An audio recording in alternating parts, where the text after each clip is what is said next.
Welcome to Grab Your Gear. If we're on a little late today, it's not my fault, but welcome to Tuesday's edition of Grab Your Gear.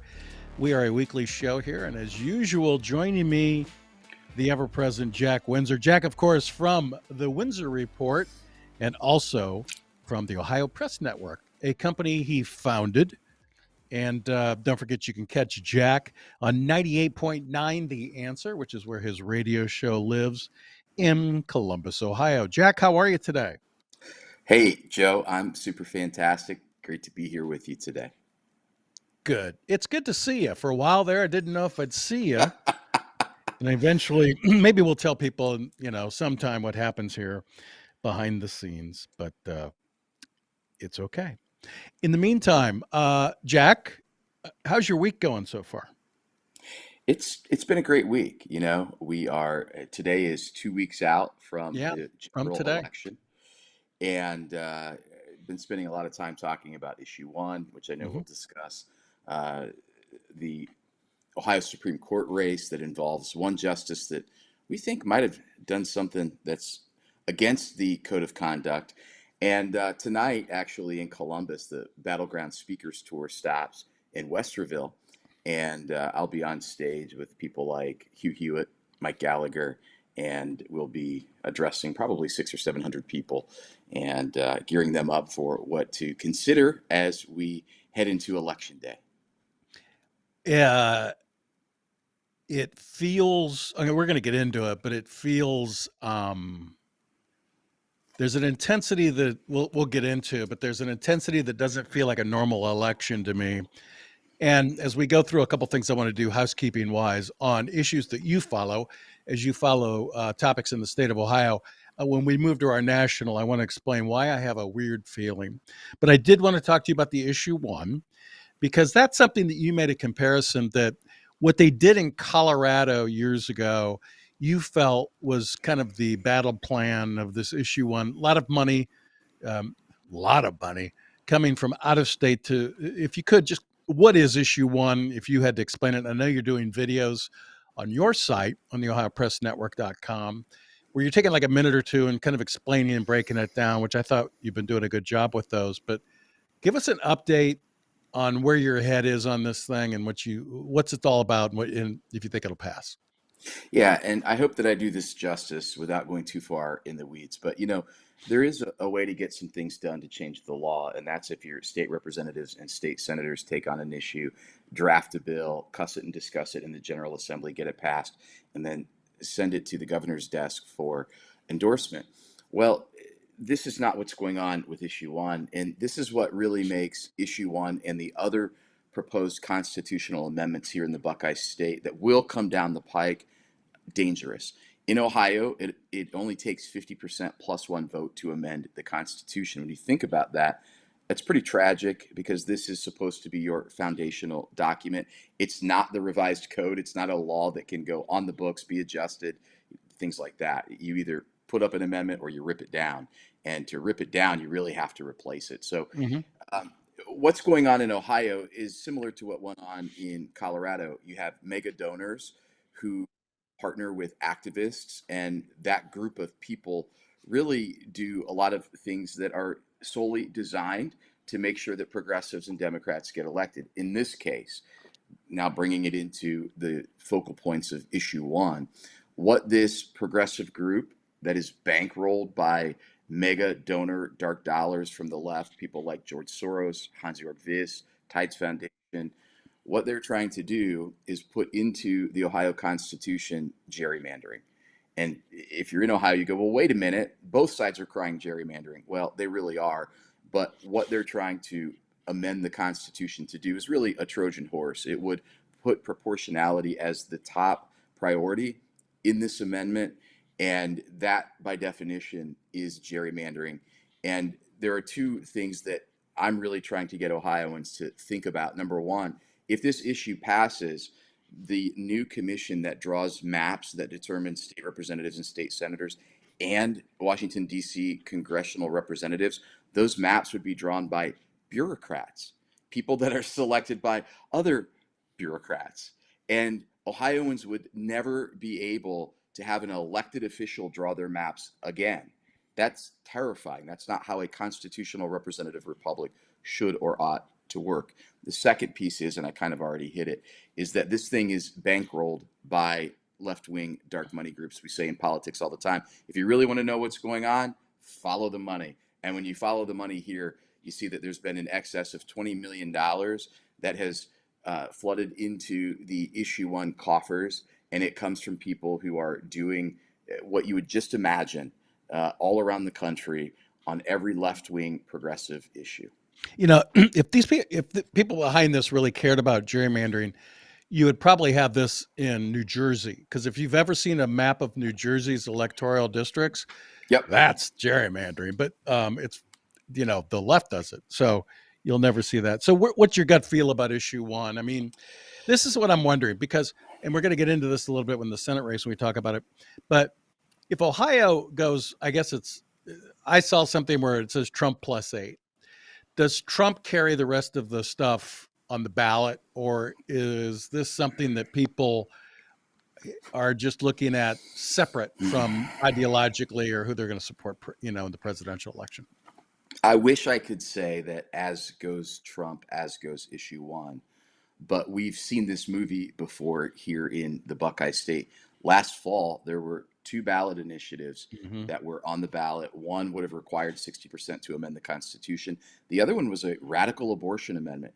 And I'm here to tell you, there were more than a handful of Republicans that supported both of those initiatives. And you go, well, why is that? Are they just not conservative? Well, maybe. There are rhinos in the Republican Party, for sure. But the other significant issue is what we talked about. When you have 20, 30, $40 million flowing in, crafting the messaging, buying the marketing. And here's the other key. When you have the progressive press carrying the water, it's hard for everyday people that are grabbing their gear, going to work, to really determine what the truth is. And so if Trump's +8, that's great. I think that's great for Trump, great for Bernie. We'll talk about that in a minute, I'm sure. I'm not so sure about this one. I had it handicapped at, a month ago, 60-40, 60% are going to vote yes, 40% are going to vote no.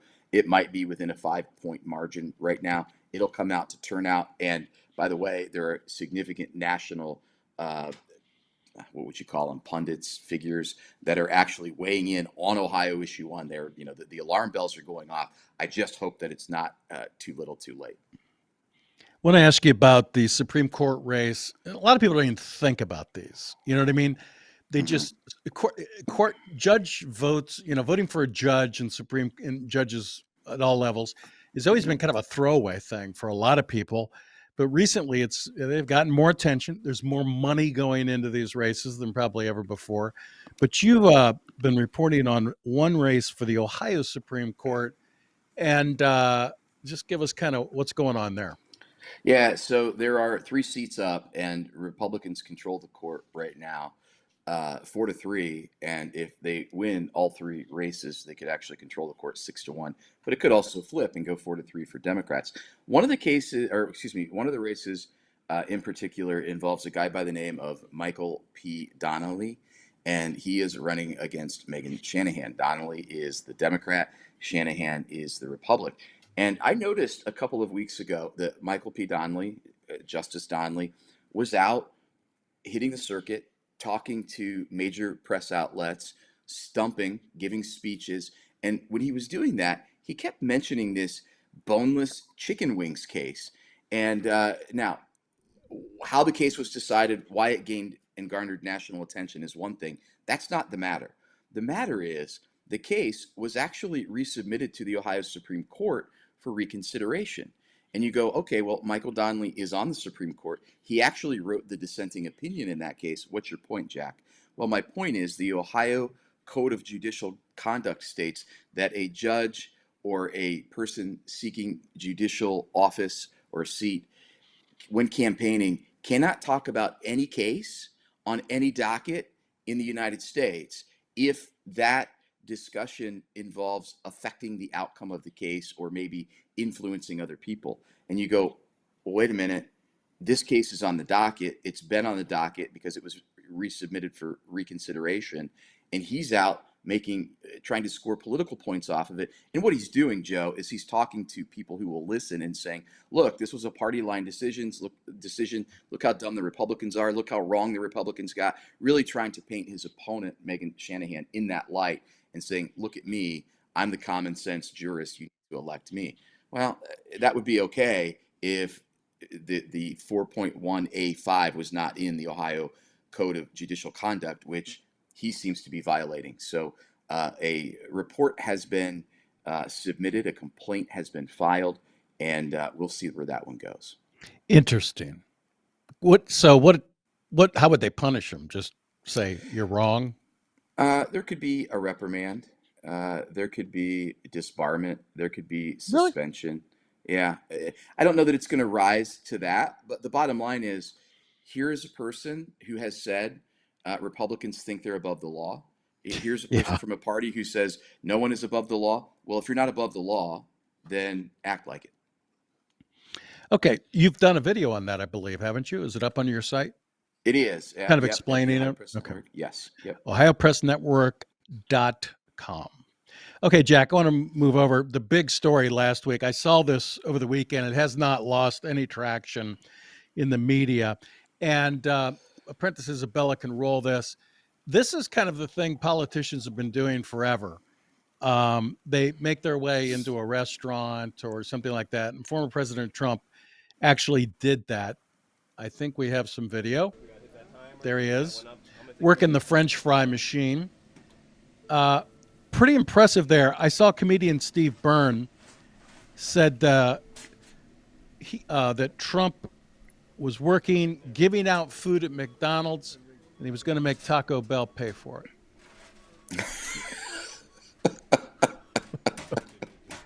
And there he is working the French fryer. And you got to wonder how they did. Now, they've been doing this thing forever. Politicians go and they flip pancakes, they work behind the counter, but it has enraged certain media outlets. Oh, yeah. And I don't get it. I mean, he's working a French.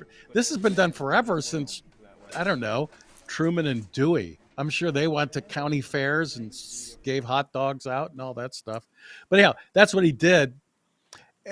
Part of it was to troll Kamala Harris, I guess, because he doesn't believe she actually worked at a McDonald's.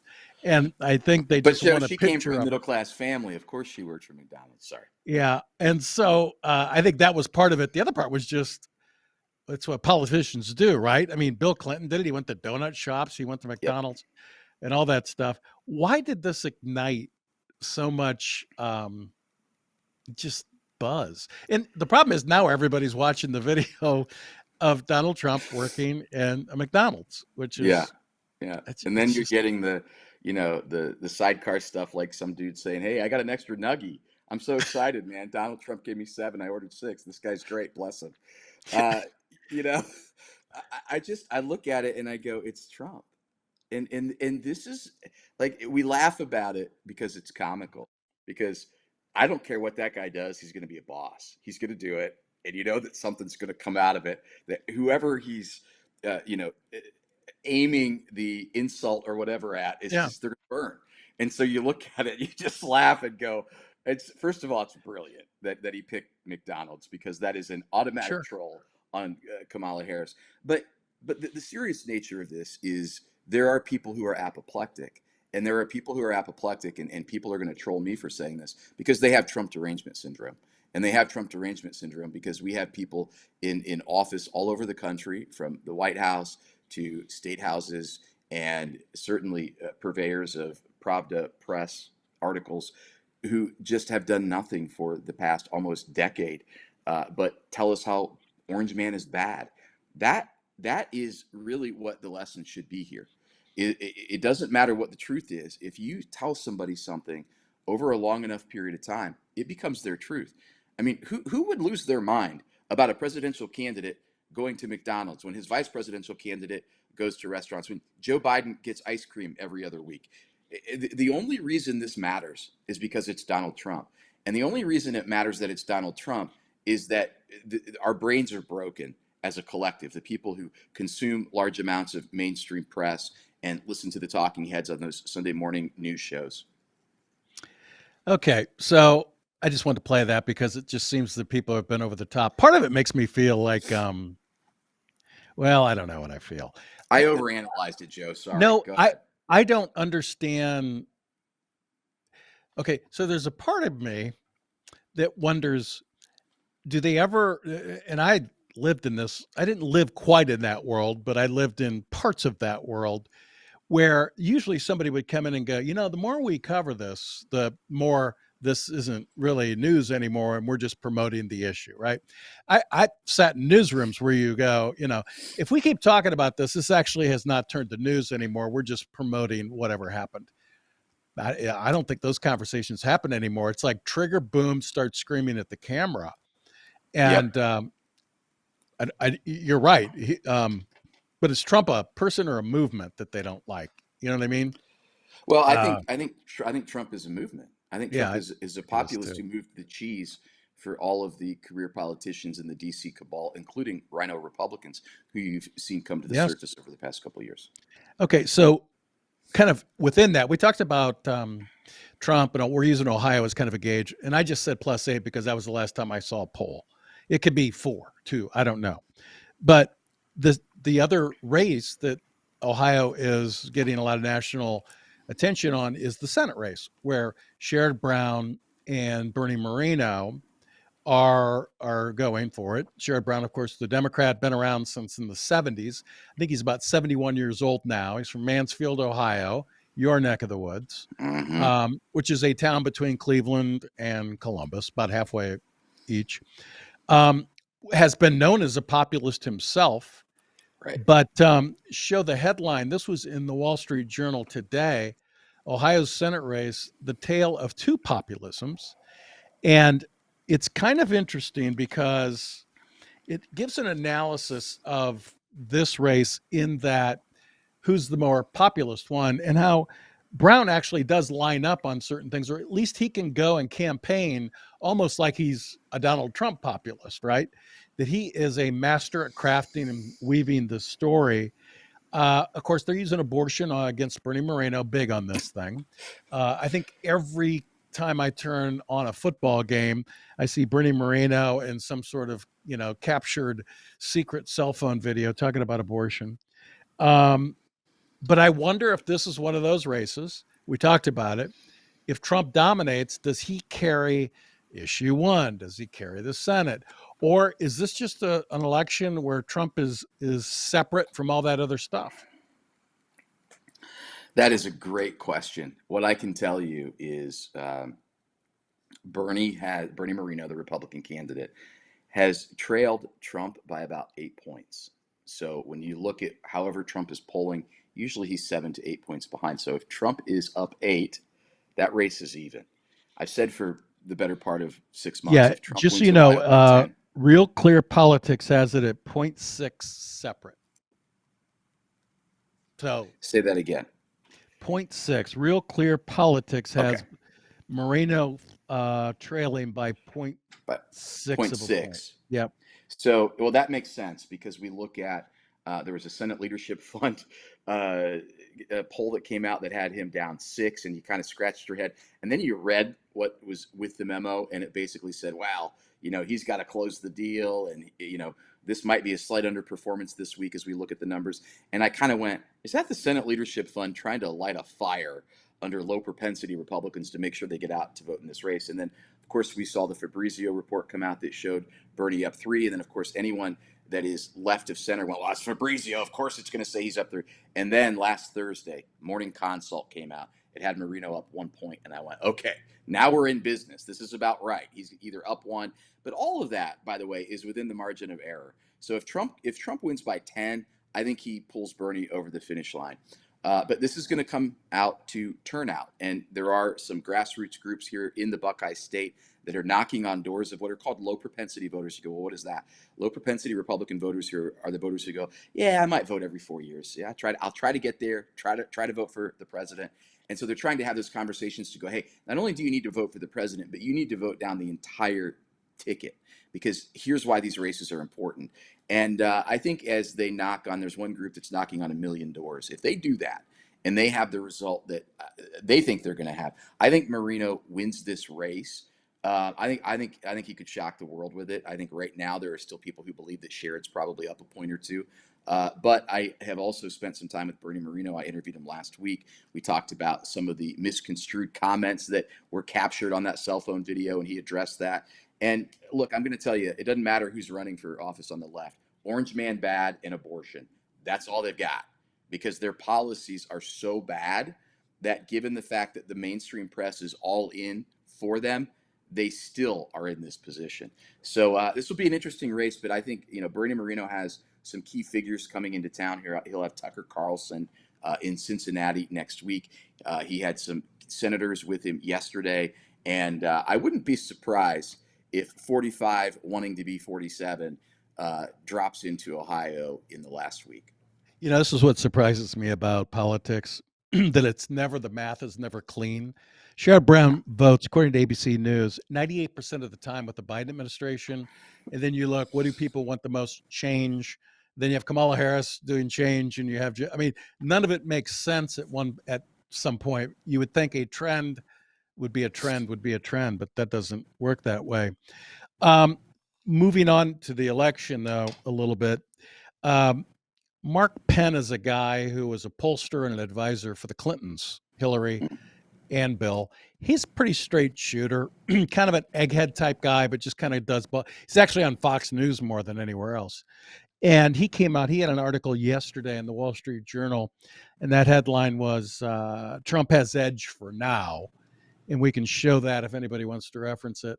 And he made a couple of good points. He kind of compared where everybody is right now. So he says that on paper, Trump dominates core issues, which are, of course, the economy, immigration, and crime.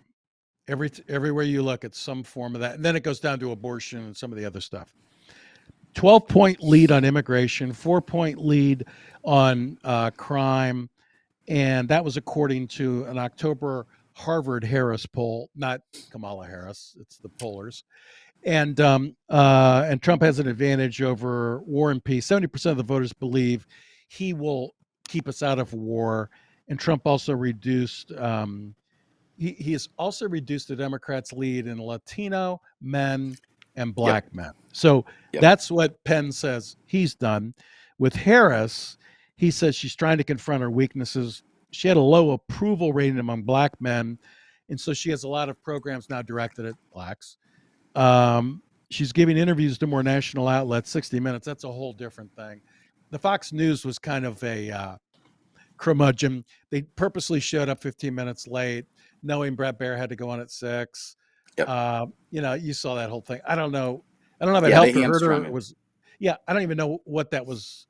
I get they wanted to say she was going to confront people, but it kind of looked like a draw. Well, that one, I think, real quick, if I may, Joe. I think, I read and I heard, and it makes sense to me now. That one was really her recognizing that the people that are the base of the Democratic Party weren't going to be watching that interview, but she would capture some of the Nikki Haley Republicans who are concerned that Donald Trump is just a mean man.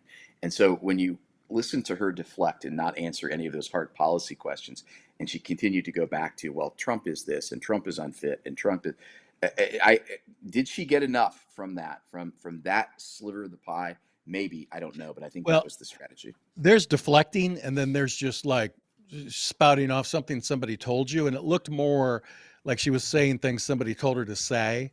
Just because people who deflect, who are good at it, will start to answer the question a little bit and say something like, yeah, but I think the direction you really were trying to pull me in, and then they go whatever, then they go their own direction. The one thing about her that Mark Penn did mention was her stance on police. She still wants more federal control over local law enforcement, which that's a whole nother show. But that's kind of the biggest thing.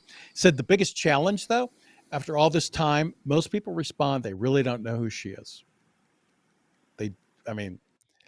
And I guess I kind of share that. I mean, you could say San Francisco, former prosecutor. That's about where I begin and end. I mean, I know she went out with Montel Williams for a while. Yeah, and don't forget Willie Brown. I I was mean, gonna, that's what she started leave the that. whole gig, man. Yeah, Was she had an she affair was with his Willie side Brown. piece. Yeah, Yeah. she had an affair with Willie Brown, and that's where he says it is. Um, which kind of transitions into the betting. So I've heard a couple people. I was listening to Matt Taibbi's podcast he does with Walter Kern, and he goes, they both have kind of just stopped looking at polls and just went to Vegas and started looking at the odds. And if you look, we have a couple of we have the article there that the odds makers are now leaning towards. So Trump basically 60% chance of winning. I read through that article. So the money, the betters are going that Hmm. direction. Also, some other trends, currency trading, uh, because of tariffs and things like that. So, what do you think about that philosophy of looking at where the money's going versus where the polling's going? Well, as a guy who spent the better part of a few decades as a business strategist working with executives, I would say, show me your browser history, show me your checkbook, show me your refrigerator, and I can identify some of your key issues. So this is a case of, put your money where your mouth is. People can say all day long what they're going to do, but where are they putting their money? And so, the betting market is really a visual to say, well, what are people backing? I mean, they can say one thing in a poll, but who do they think is really going to win? And so, that's intriguing. But the way that the markets work, the way that the news outlets work, I think you will see that tighten down the stretch.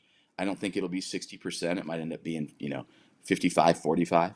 I think that will absolutely tighten, and then of course that will help get more money into the gig, which is also part of what betting does. It, Yeah. it, it attracts money from people.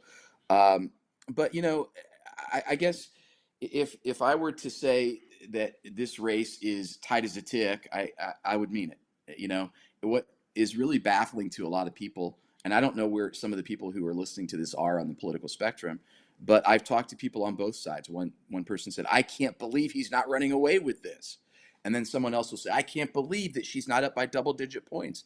And the reality is, there are people on both sides that are so entrenched that think the other person is the Hmm. the second coming of Satan.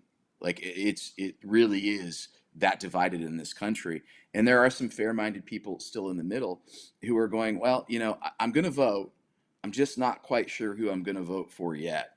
Um, so I don't know if there's an answer to your question in there, but I get why they're following the betting markets. It's kind of like back when I would work in New York. You go to the Upper West Side, and people would say, I don't know anybody who didn't vote for Hillary." You would just hear, I mean, and then, of course, of course you don't. Before we go to the next topic, which we'll kind of head on to and kind of end the show with this, but I did see a report where actually people from the Labor Party in Great Britain are coming over, and they are now assisting the Harris campaign strategically. Now, the Labor Party's from Great Britain. They aren't even, I mean, it's another country. And I don't know what to think about that, The Great Reset. That's what this is. This is the elite globalists who are trying to put their thumb on the scale. which is your issue And one. Your issue one this is is coming from totally out of the issue one. country. It's the Yeah. same people that are dumping money. George Soros, Hans-Jörg Wyss, these are those people. Yeah. That should scare the hell out of everybody. And by the way, we talk about Great Britain. I think about the EU, right? Yeah. Keep in mind what the EU is trying to do to the guy who bought a platform so that people could actually exercise their First Amendment right. They're Elon trying to Musk. bankrupt Elon Yeah. Musk. That Well, same group of people are over here pitching for Kamala Harris. they Scary. actually have brought their strategist over here. I was I was shocked. I mean, first of all, I'm shocked. Not shocked they did it. I'm shocked it got out because it just kind of to your point. Anybody who thinks the country, the country's becoming more globalist and all that would reject that. Okay, one last thing. Unrest. I have seen this now for the last week, kind of cranked up, and that are stories related to that there is going to be massive unrest, civil unrest. And I'm talking Fox News has got it. But some of the headlines, and we pulled some, are almost like, like we were talking about, if you say something long enough, that's the LA Times. Their headline the pre-election rhetoric could fuel post-presidential election pandemonium. Of course, the shot is a crashed helicopter in that article. There are others, and it's new. There's Reuters. New cases of political violence roil the U.S. ahead of contentious elections. This is like they're almost programming it. Of course, that I believe is from Axios, a very real scenario where Trump loses and takes power anyway. The to look at what journalism has become, and you can't even call it that anymore. This is kind of dangerous stuff because that's kind of programming people to just be pissed no matter what happens. And I sat in Columbus, Ohio during the post George Floyd riots and watched the entire downtown get the windows busted out of it. And that it could be the same crowd.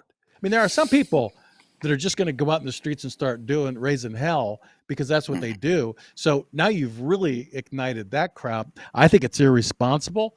And I think it's inevitable, though, based on just kind of and this is what I'm talking about, the environment. It seems like they're trying to predetermine this thing to create chaos. And I don't know if you see the same thing or feel the same way, but I do. I'm trying to breathe deeply over here, Joe. This pisses me off like nothing else. I have called a journalist out in Columbus who actually republished that Axios article. Look, I'm not going to pull punches here. The idiots who publish that and the useful idiots who repurpose it by republishing it on X or Facebook, they are grooming people for violence. There is no way around it. And they're doing it ignorantly or willfully. Regardless, I point back to actually, this just broke yesterday. A warden admits that the Biden-Harris Department of Justice has illegally imprisoned Steve Bannon since October 19th. That's the Biden-Harris Department of Justice. And by the way, it was the Biden-Harris Department of Justice that created a domestic terrorist watch list, and they put parents on that watch list who showed up to their kids' school board meetings and said things that they just didn't like. It's the Biden-Harris Department of Justice that has arrested 80-year-old women praying outside of abortion clinics and thrown them in the clink. It's the Biden-Harris Department of Justice that took January 6 offenders, put them in the clink, didn't give them a right to a speedy trial. The fascists, the authoritarians, are the ones in power. And anyone in the press that claims that Donald Trump is not going to leave office is an absolute buffoon. Donald Trump lost in 2020, and there is a whole host of people in this country who probably won't say it out loud because they don't want to be badgered, besmirched, belittled, but they know that death by a thousand paper cuts, 2020 was lost. When you factor in the censorship on Twitter and Facebook, in the press, when the suppression of the Hunter Biden laptop story, the way that election laws in battleground states were changed in the 11th hour, the way that ballots just showed up with top of the ticket vote only at 3 a.m. And look, if you think that's a conspiracy, screw you. But the dude still left the White House. And you have people who are so damn dumb that are out here now wasting ink saying, well, if this election doesn't go Trump's way, then he's going to maintain power and his people are good. Shut up. The other concern I have is that they talk man. about the other concern I have is that they talk about the fact that we may not know who won for 7 days. That is ridiculous that we can't do an election. I mean, state of Ohio will have it done by 7:30 at night. And I think one of the trigger points you got to watch for is if Trump is leading heading into the night, that if you start hearing an echo of, well, hold on, there's a lot. I mean, when they start programming you and conditioning you, that more is happening. That's going to be my thing. And then that's when I'm going to actually pull my shotgun out. When the CNN guy goes, well, but wait a minute, see this street here on the left side, last election, 40% of those people voted for Biden. 85% of those 12 people voted for Harris. I think we have an upset, bro. Like they'll do some like in the weeds, and then you go, FFS, here we go again. I pray to God we don't get it, but I'm telling you, it just feels like that we are being set up for something. You and I usually agree on everything. I'll say this. I said the opposite yesterday. This feels different to me than it did in 2020. There is a lightness about Donald Trump. There is a confidence in his campaign. Uh, there's a group of people that it doesn't matter what Kamala Harris and Tim Walz do, they're going to vote for him anyway. But there are a whole host of people who look at their bank statements, they fill up their car, they pay the health insurance, they recognize that in Springfield, Ohio, Lima, Ohio, Findlay, Ohio, there are migrants here that are significantly impacting communities, and I think they go, you know what, enough is enough. He may not have been perfect, but it wasn't like this 4 years ago. And I think See, those folks might carry the day. I I have a different opinion or opinion, whatever. I think there's a, and I think this may be with when they talk about the African American man and just, I think there's a big sector of the population that looks at her and her running mate, Waltz, and just looks at it and goes, I just don't think they know what they're doing. I think there's a big sector of people that aren't emotionally tied to Trump that probably think that the economy will run better, maybe, but I don't think they're in love with him.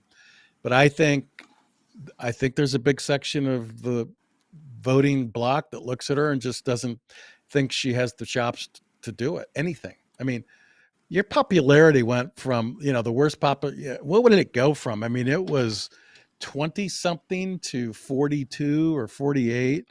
I mean, that that's kind of manufactured in a lot of ways. I don't know if it went from 38 to 49. I don't know. I just think there's a lot of people that look at it and go, I don't think she knows what she's doing. Yeah, that statistic was the one that gave me heartburn yesterday, and I'm glad you brought it up because that was the one thing that I went, wait a minute, how did her favorability go up 10%? Because that's what you just said, right? It went from 38 to 38 48 to to 42 49. to 40. Really? Where? Because it wasn't Latino men, it wasn't black men, it wasn't independent voters. Who was it? I don't know. So hopefully we get back to normal. It won't. I mean, this is just kind of what we're in for because we have a segment of the population that is just lives on this now and is consumed by it. It has become their religion. And they're just, no matter what happens, there's going to be an igniting. Jack, thanks for taking time to be on the show again today. I want to remind people that Save the Republic scheduled for Friday here on the Grab Your Gear Network. And Joe Staten, who does that show, has been trying for 3 weeks to get Mark Rogers on his show, and I think he actually did it. And they will be on Friday.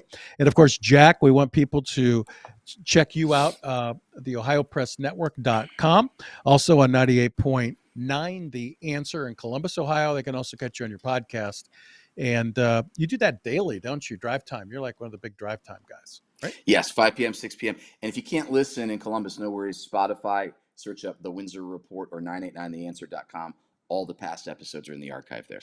Okay, Jack. We will talk to you next week. Thank you. And we will be watching your website as well, the Ohio Press Network, as you are continuing to expand your reach and doing more video, more multimedia there. So congratulations on that. In the meantime, thanks for joining us here on Grab Your Gear. I am Joe. Thanks for Apprentice Isabella. And thanks to you for listening to us today. We will be back here next Tuesday when it will be 1 week before the election. Talk to you next week. Take care. See you next time on Grab Your Gear.